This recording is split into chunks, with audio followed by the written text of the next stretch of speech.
그날 모든 게 무너졌다. 사랑이라 믿었던 것이 한순간에 나를 삼켜버렸다. 눈앞이 캄캄했고 숨조차 막혔다. 후회는 없다. 하지만 그 모든 순간이 거짓이었다는 걸 깨닫는 데는 오래 걸리지 않았다.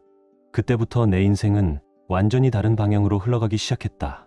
결혼 8년 차 5살과 6살 아이의 아버지로서 나는 매일같이 가족을 위해 살았다. 아내 서지연은 누구보다 헌신적이었고 좋은 엄마였으며 우리 가족의 중심이었다. 그녀는 따뜻했고 현명했고 내 인생의 자부심이었다. 그래서였을까? 그날 모든 걸 잃은 기분이었다.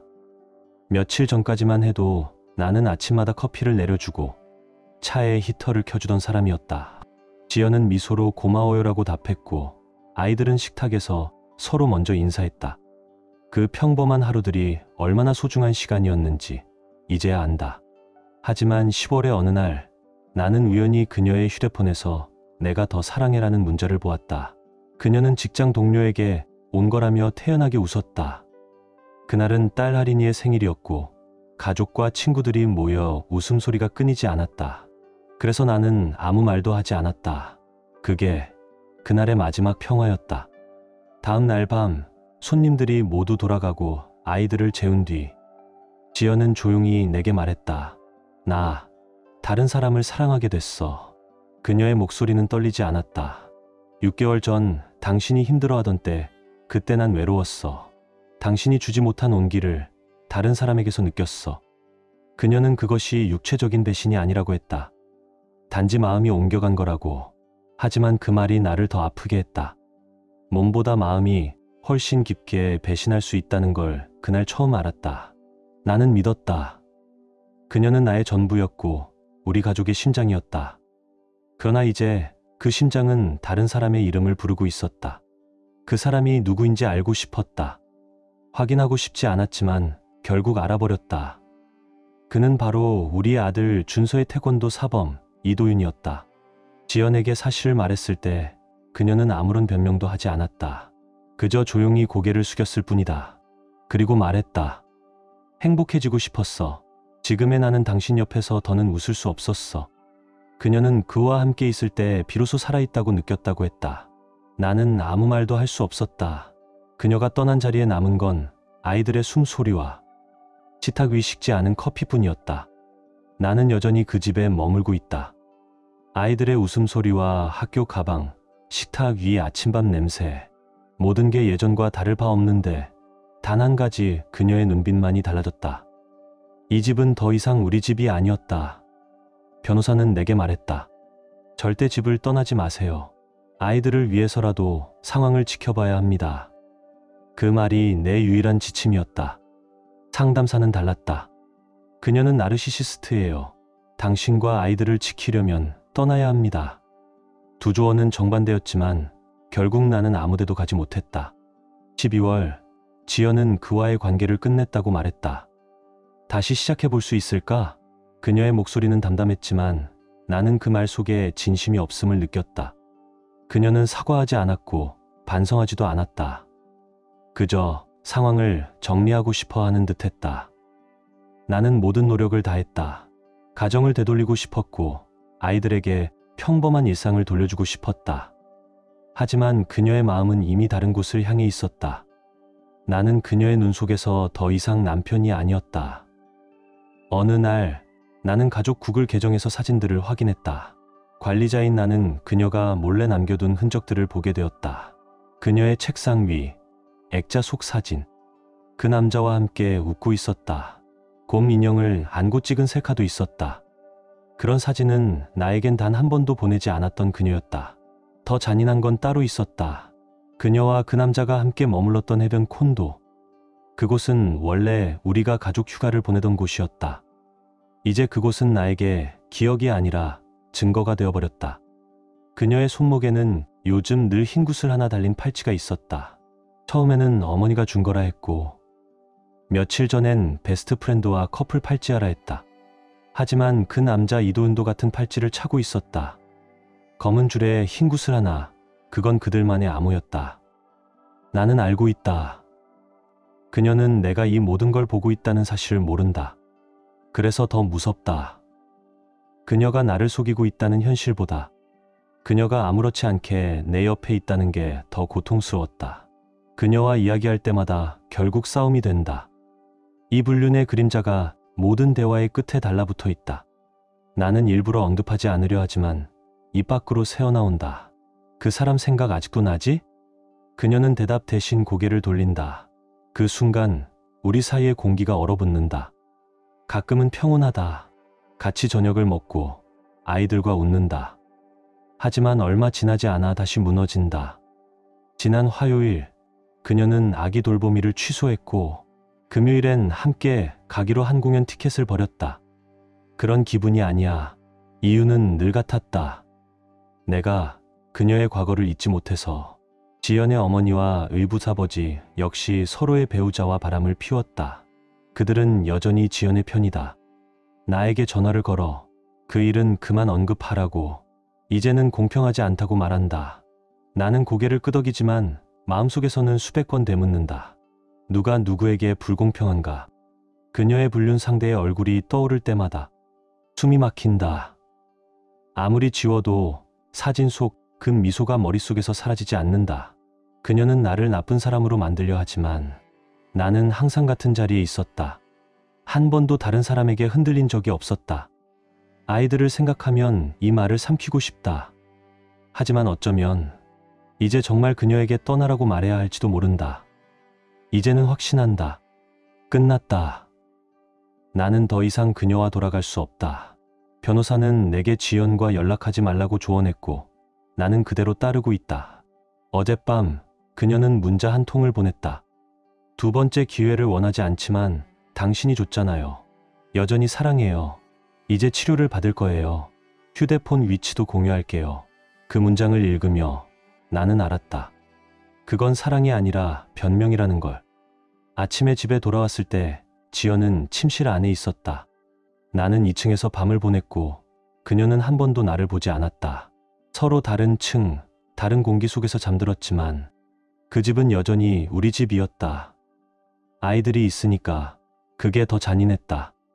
며칠 전 나는 그들의 모습을 직접 봤다. 지연과 이도윤, 가족 콘도 주차장, 그 사람의 트럭이 서 있었다.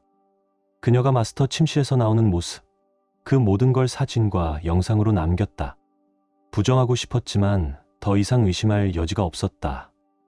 그녀는 여전히 모른다. 내가 그 사실을 알고 있다는 걸. 그리고 그 외에도 더 많은 것들을 알고 있다는 걸. 그녀가 벽에 남긴 낙서처럼 기억 속 모든 조각이 나를 찌른다. 한때 우리는 로컬바 벽에 낙서를 했었다. 큰 조이스틱 옆에 그녀는 내 이름을 하트로 감쌌다. 반대편 벽에는 같은 색깔로 내 이름이 하트로 둘러싸여 있어. 그 문장 아래 우리의 웃음이 있었다. 그 사진을 아직도 가지고 있다. 버리지 못했다. 그 하트가 지금은 상처의 모양으로 남아있다. 며칠 전 그녀의 차를 발견했을 때 문이 열려 있었다. 컵홀더엔 하이눈 캔이 반쯤 비어 있었고 지갑과 소지품은 그대로였다. 그녀는 돌아와 얘기 좀 하자고 했다. 하지만 대화는 늘 그랬다. 평온한 척 시작해 결국 나만 무너졌다. 어젯밤 내가 당신과 소통했다면 이렇게 되지 않았을 거야. 그녀는 늘 그렇게 말했다. 마치 모든 잘못이 나에게 있는 것처럼. 나는 그날 오후에 집에 있겠다고 말했다. 그녀는 갑자기 오늘 아이들을 봐야 한다고 했다. 그래서 나는 혼자 남았다. 아이들과 함께 할 수 없었고 감정적으로도 아무것도 할 수 없었다. 그녀와 같은 공간에 있는 것조차 숨이 막혔다. 밤이 깊을수록 분노 대신 피로가 남았다. 아이들이 오늘은 엄마 방에서 자도 돼? 라고 묻자 지연은 냉정하게 말했다. 그건 내 침대야. 내가 자고 싶은 곳에서 잘 거야. 그 말 한마디가 이혼 서류보다 더 차가웠다. 그날 밤 나는 변호사에게 음성 메시지를 남겼다. 이젠 정말 끝입니다. 나는 6마일을 걸었고 그 어떤 말로도 위로받을 수 없었다. 그녀의 불륜 상대는 내게 전화를 걸어 내 상사에게 전화하지 마라. 얘기할 거면 나한테 하라고 했다. 나는 대답했다. 당신과 말할 이유가 없습니다. 그는 짧게 웃고 끊었다. 그리고 오늘 아침 지연의 어머니에게 연락이 왔다. 충격이 컸을 거야. 미안하다. 그녀의 목소리는 떨렸지만 나는 더 이상 아무 감정도 느껴지지 않았다. 이미 모든 게 무너진 뒤였으니까. 이제 나는 모든 연락을 끊었다. 변호사와만 대화하고 그를 통해서만 모든 문제를 처리하기로 했다. 이 결심은 쉽지 않았고 매일이 무겁다.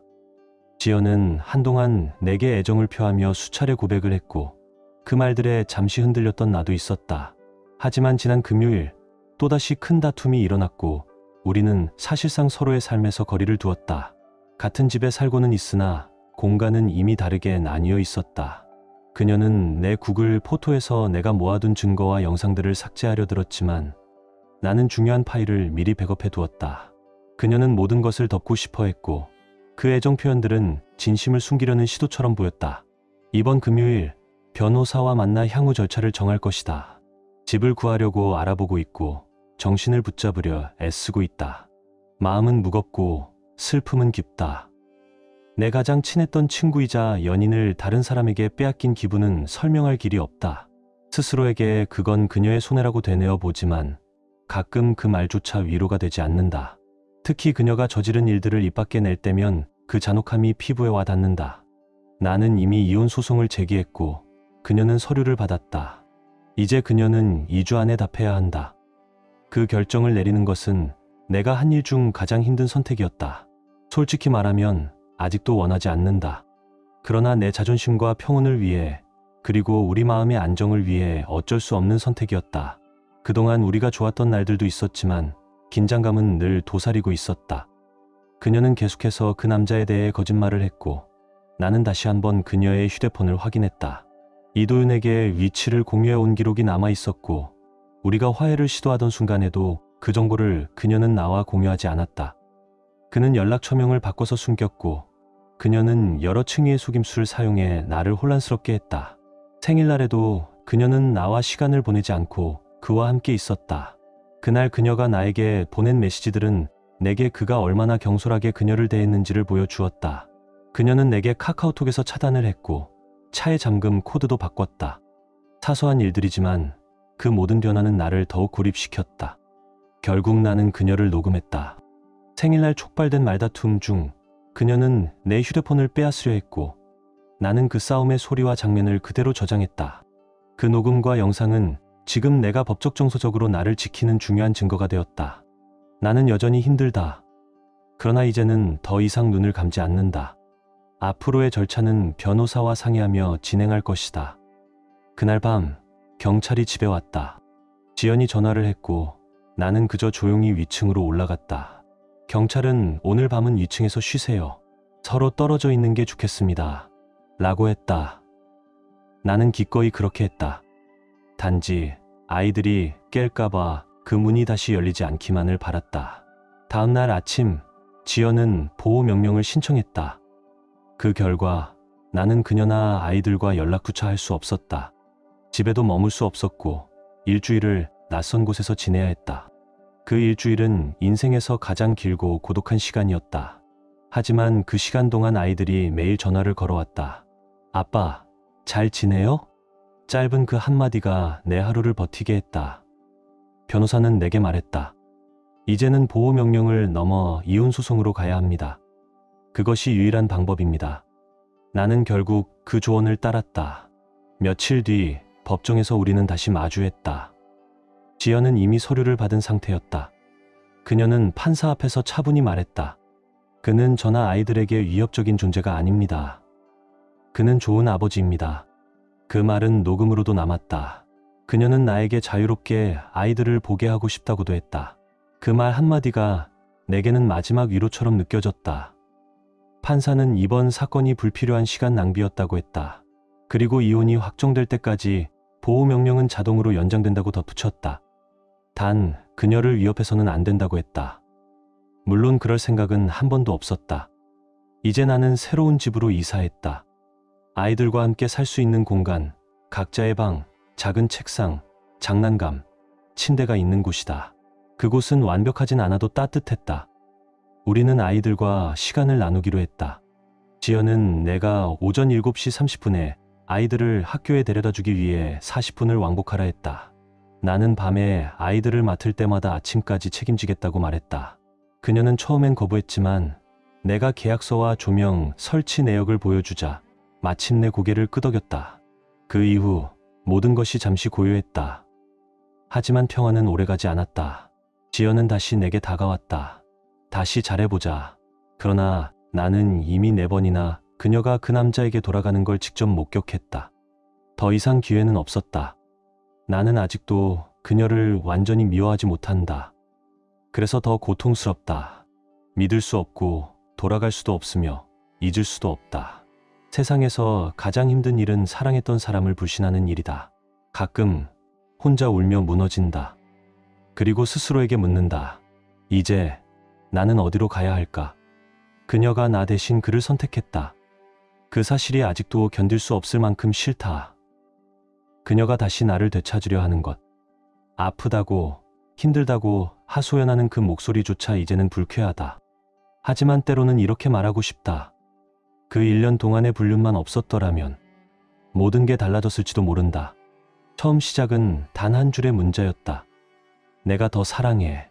그 짧은 문장이 모든 걸 무너뜨렸다. 그녀는 내 결혼 반지를 2번이나 내 손에 돌려줬고 그때마다 나의 심장도 함께 떨어졌다. 한 번의 실수라면 용서할 수 있었을지 모른다.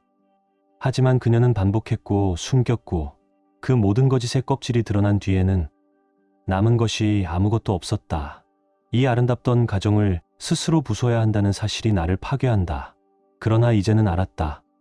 나는 나 자신을 위해서라도 일어서야 하고 그녀를 더 이상 믿을 수 없다는 걸 인정해야 한다.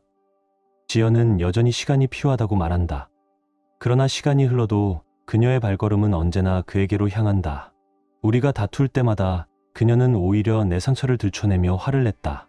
그 남자의 얼굴이 내 머릿속에서 떠나지 않는다. 모든 장면이 그녀의 배신으로 이어지고 나는 그 기억 속에서 하루에도 수십 번 무너진다. 이웃과 이야기를 나누던 날이 생각난다. 그는 내 얘기를 듣더니 고개를 끄덕였다. 저도 그랬어요. 20년 전 거짓말하고 바람 피운 아내가 다른 남자를 택했죠. 3달 만에 이혼했고 그가 떠나자 그녀가 다시 찾아왔어요. 하지만 저는 단호히 거절했습니다. 당신 아내도 언젠가 돌아오려 할 겁니다. 그때를 준비하세요. 그 말이 이상하게 마음에 남았다. 그리고 정말 그 말은 현실이 되었다. 이혼 상담 중 내 상담사가 물었다. 만약 그녀가 돌아오고 싶다고 하면 당신은 어떻게 할 건가요? 나는 아무 말도 하지 못했다. 그녀는 이미 다른 사람을 사랑했고 그와 결혼까지 꿈꿨던 사람이다. 그가 떠나자 그녀는 다시 나를 찾아왔다. 하지만 그건 사랑이 아니라 빈자리의 두려움이었다. 그녀는 다시 교사로 복귀했고 새아이의 엄마로 일상을 이어갔다. 아이들은 아직 10살도 되지 않았다. 나는 여전히 그녀를 사랑했지만 그녀가 돌아온다면 그것은 이용이 될 것임을 알고 있었다. 그래서 나는 마음속에서 준비했다. 그녀가 다시 시작하자고 말했을 때 나는 웃었다. 비꼬는 웃음이 아니라 체념의 웃음이었다. 내 성격과는 달랐지만 그때는 그저 웃음밖에 나오지 않았다. 지금도 힘들다. 아직 끝나지 않은 상처 속에서 감정의 파도가 끊임없이 치밀어 오른다. 하지만 나는 매일 달린다. 길 위에서 머릿속을 비우며 조금씩 나를 되찾는다. 몸은 건강해졌지만 마음은 여전히 엉망이다. 이 세상에 어떻게 그런 일을 저지르고도 아무렇지 않게 숨 쉬며 살 수 있는 사람이 있는지 아직도 이해할 수 없다. 이제는 말하고 싶지 않다. 모든 단어가 이미 다 닳아버렸고 남은 건 공허한 숨뿐이다. 사람마다 영혼이 있다고들 하지만 어떤 사람들의 영혼은 끊겨 있는 것 같다. 지연의 영혼이 없는 건 아니다. 단지 그 영혼이 제대로 연결되지 않았을 뿐이다. 나는 여전히 이해하려고 애쓴다. 하지만 그녀의 불륜은 아무리 생각해도 이해할 수 없다. 그건 필요해서 한 행동이 아니었다. 그건 선택이었다. 나는 그런 선택을 할 수 없다. 지연은 본래 좋은 사람이었다. 아이들에게는 훌륭한 엄마였고 학교에서는 존경받는 교사였다. 그러나 그녀는 늘 자신을 쏟아붓는 사람이었다. 그 사랑이 다른 곳으로 흘러간 순간 나는 뒤에 남겨졌다. 나는 부족하지 않았다. 그런데도 그녀는 나보다 나은 사람을 골랐다. 그 이유를 지금도 모른다. 그녀의 가족은 어느 정도 알고 있다. 모든 걸 알지는 못하겠지만 나는 분명히 말했다.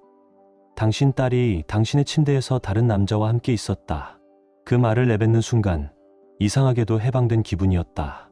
이혼 답변을 9일까지 미루었고 그 시기는 보호명령 해제와 맞물렸다. 위험한 선택이라는 걸 알았지만 지연은 또 한 번 기회를 달라며 울었다. 그 눈물 앞에서 나는 여전히 약했다. 그녀는 정말 훌륭한 배우였다. 그 한 달 동안 우리는 마치 아무 일도 없었던 사람들처럼 지냈다. 큰 싸움도 고함도 없었다. 데이트를 다시 시작한 연인처럼 웃고 함께 콘서트에 가고 농담을 주고받았다. 그러나 나는 내내 불안했다. 그녀의 눈빛 너머에 비어있는 무언가가 느껴졌다. 나는 그녀가 누구와 카카오톡을 하는지, 어떤 앱을 사용하는지, 어두운 화면 속에서 무엇을 숨기고 있는지 계속 의심했다. 그녀는 그런 건 다 지웠다고 했지만 나는 믿을 수 없었다. 그녀는 휴대폰을 보여주지 않았고 항상 지금은 피곤해라며 회피했다. 우리는 커플 상담을 받았지만 그건 지옥이었다. 과거의 모든 상처를 다시 꺼내야 했고 그 다음날 서로의 눈을 보기가 더 어려워졌다. 나는 2번 개인 상담을 받았지만 지연은 자신의 치료를 찾으려 하지 않았다. 며칠 전 그녀는 가족 여행을 예약했다. 아이들과 함께 비행기를 타고 가자며 웃었다. 하지만 나는 가지 않기로 했다.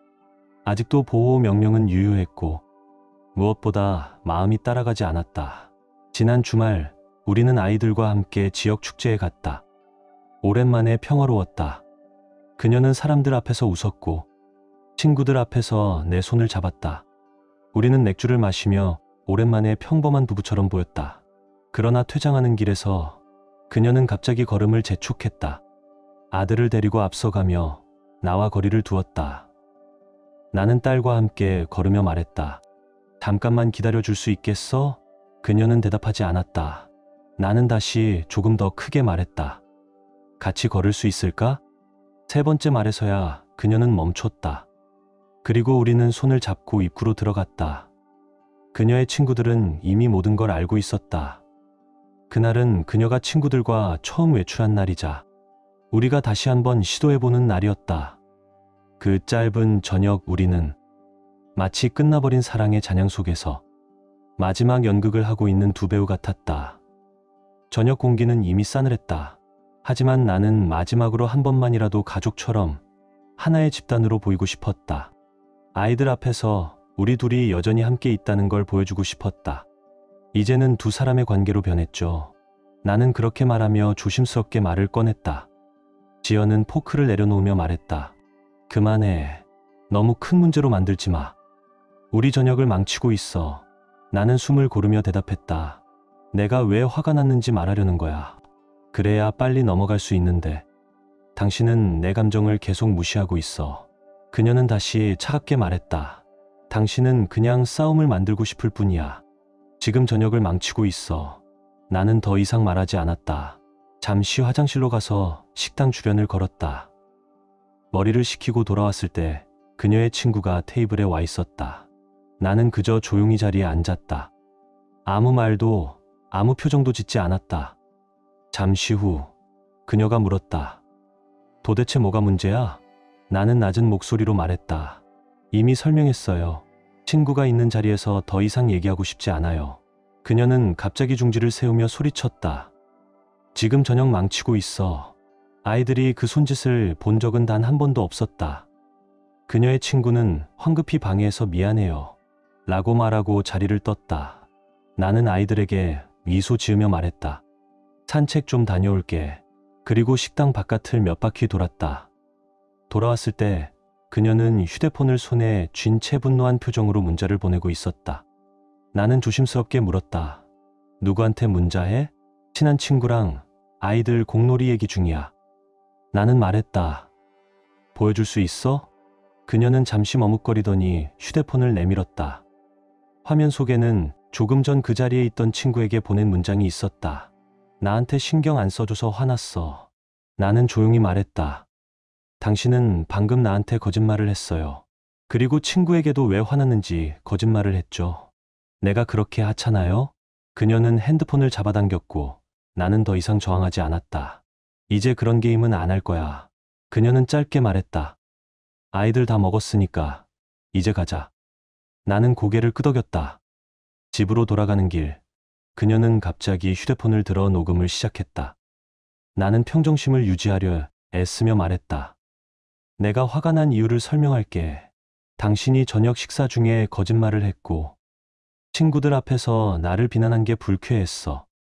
그녀는 아무 대답도 하지 않았다. 대신 창밖을 보며 침묵으로 벽을 세웠다. 나는 조용히 말했다. 지금은 말하지 않아도 돼. 공간이 필요하다면 그걸 줄게. 집에 도착한 후 나는 아이들에게 인사를 하고 잠시 화장실에 갔다. 나왔을 때 차고 문이 열려 있었다. 아이들은 안에 있었고 지연은 이미 차를 타고 나가고 있었다. 엄마 어디 간대? 나는 아들에게 물었다. 해변집이요. 그 말 한마디에 머리가 멈췄다. 그곳은 그녀가 자주 피신하던 곳. 그리고 그 사람과 함께 머물던 장소였다. 모든 나쁜 기억이 한꺼번에 밀려왔다. 나는 생각했다. 이번에도 그곳일 거야. 그때 나는 잘못된 판단을 했는지도 모른다. 나는 짧게 말했다. 차에 타. 아이들이 차에 타자마자 나는 지연에게 전화를 걸었다. 놀랍게도 그녀가 받았다. 지금 당장 돌아서. 싫어. 그녀의 짧은 대답이 날카롭게 잘렸다. 돌아보라. 그녀는 대꾸하지 않았다. 그래서 나는 마지막으로 말했다. 만약 돌아오지 않으면 음주운전으로 경찰을 부를 거야. 잠시 정적이 흐른 뒤 그녀는 전화를 끊었다. 하지만 몇 분 후 그녀의 차가 돌아섰다. 우리는 집에서 2블록 정도 떨어진 곳에 마주섰다. 지연은 아무 말 없이 차를 세우고 집으로 들어갔다. 나는 아이들과 잠시 밖에서 놀았다. 아이들이 TV 봐도 돼요? 나 묻자 나는 고개를 끄덕였다. 그들은 곧 그녀가 있는 방으로 들어갔고 나는 조금 나갔다 올게 라고 말한 뒤 문을 닫았다. 저녁을 대충 먹고 돌아왔을 때 아이들은 이미 잠들어 있었다. 나는 조용히 2층 손님용 화장실에서 샤워를 하고 딸아이의 침대에 몸을 뉘었다. 아침에 들려온 건 TV 소리였다. 지연은 이미 깨어 있었고 아이들과 놀고 옷을 입히고 아침을 준비하고 있었다. 그녀는 급히 외투를 걸치고 현관으로 향했다. 어디가? 편의점. 아무 말도 없이 그냥 나갈 수 있는 거야? 응. 문이 닫혔다. 몇 분 후 그녀는 다시 돌아와 아이들에게 물었다. 같이 갈래? 아이들은 신나게 대답했고 셋은 함께 나갔다. 잠시 후 내 휴대폰에 문자가 도착했다. 당신은 공격적이에요. 나에게 공간이 필요해요. 나는 짧게 답했다. 그럼 나는 멀리 있을게. 하지만 그녀는 또다시 나를 공격적이다라며 몰았다. 나는 그날 차에 올라타 아무 말 없이 하루를 흘려보냈다. 화를 내지 않으려 했고 법적으로 불리한 상황을 만들고 싶지 않았다. 오후가 되어 집에 들러 옷과 서류 몇 개를 챙긴 뒤 우리가 따로 지내기로 한다는 집으로 향했다. 그날 밤 문자가 계속 오갔다. 지연은 결국 내게 이렇게 말했다. 당신은 내가 한 일을 절대 넘기지 못해. 당신은 과거에 갇혀 있어. 나는 속으로 되뇌었다. 2달 전 일이 과거인가? 지연은 내 분노의 이유를 언제나 그녀의 행동 때문이라고 했다. 그리고 그 감정은 사소한 일이라며 무시했다. 그녀는 말했다. 당신이 일요일에 나랑 대화만 했어도 이 관계는 유지됐을 거야. 그 말에 나는 다시 변호사에게 연락했다. 진행해 주세요. 그 후로 우리는 완전히 멀어졌다. 월요일, 변호사들이 통화했다. 지연은 제안을 했다. 보호 명령을 철회할게. 대신 집은 내 거야. 그녀는 시간 나누기를 거부했고 아이들은 100% 그녀와 함께 지내게 됐다. 나는 다른 집에서 아이들을 만나야 했다. 그녀는 이 모든 상황을 이용하고 있었다. 시스템의 빈틈을, 법의 단어들을, 감정의 피로를. 우리는 9주년을 막 축하했었다. 그런데 지금 그녀는 이 모든 것을 뒤집어 법과 체계를 내게 겨누고 있었다. 나는 지금 가족 집에 머물며 이 글을 쓴다. 그녀는 나를 멀리하라 했고, 만약 내가 다시 그녀에게 다가가면 그건 이협으로 간주될 수도 있다. 모든 게 끝났다고 생각할 때마다 그녀는 내 집을 자신의 집처럼 쓰고 있었다. 이제 나는 내 집의 주인이 아니었다. 그녀는 반지를 빼던 그날처럼 모든 것을 빼앗아가고 있었다. 그녀는 불륜 상대와 함께 있을 때조차 결혼 반지를 끼고 있었다. 그 사실이 내게 마지막으로 남은 상처였다.